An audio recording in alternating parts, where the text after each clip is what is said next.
यह कहानी पश्चिम बंगाल के एक छोटे से गांव की है, जो अपने पुराने मंदिर और पास के जंगल के लिए प्रसिद्ध था। गांव के लोग अक्सर इस मंदिर में पूजा करने आते थे, लेकिन मंदिर के पास के जंगल को लेकर बहुत सी डरावनी कहानियां प्रचलित थीं। कहा जाता था कि वहां एक प्राचीन आत्मा रहती है, जो रात के समय गांव के आसपास मंडराती है। अशोक, एक युवा लड़का, इन सब बातों पर विश्वास नहीं करता था।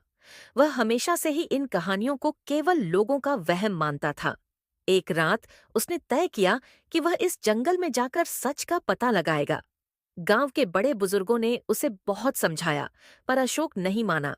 रात का समय था और पूरा गांव सो चुका था। अशोक ने एक मशाल जलाई और धीरे धीरे जंगल की ओर बढ़ा। जंगल की हवा में एक अजीब सी ठंडक थी, जो उसकी हड्डियों तक को कंपा रही थी। जैसे जैसे वह अंदर जाता गया, उसके कानों में अजीब अजीब आवाजें आने लगीं। कभी उसे किसी के रोने की आवाज सुनाई देती, तो कभी पेड़ों के बीच से किसी के चलने की आहट महसूस होती। लेकिन अशोक ने खुद को संभाले रखा और आगे बढ़ता रहा। अचानक उसे लगा कि कोई उसके पीछे चल रहा है।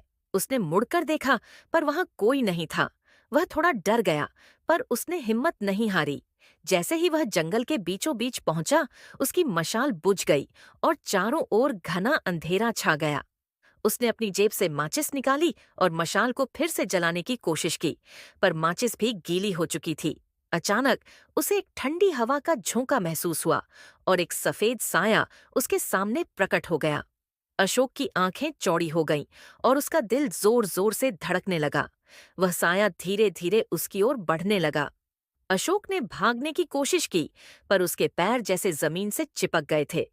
वह अपनी जगह पर खड़ा खड़ा कांपने लगा। वह साया उसके करीब आकर रुका और एक घुटी हुई आवाज में बोला, तुम्हें यहां नहीं आना चाहिए था। अब तुम कभी इस जंगल से बाहर नहीं जा पाओगे। अशोक के शरीर में कंपी दौड़ गई।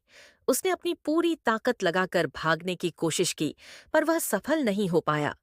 साया धीरे धीरे उसकी ओर झुका और अशोक की आंखों के सामने अंधेरा छा गया। अगली सुबह गांव वालों ने देखा कि अशोक का शव जंगल के किनारे पड़ा हुआ था। उसके चेहरे पर एक भयानक डर की छाप थी। गांव के लोग समझ गए कि उसने जंगल की आत्मा को नाराज कर दिया था। तब से कोई भी उस जंगल के करीब जाने की हिम्मत नहीं करता और अशोक की कहानी गांव में पीढ़ी दर पीढ़ी सुनाई जाती है, जो सभी को चेतावनी देती है कि कुछ रहस्य हमेशा अछूते रहने चाहिए।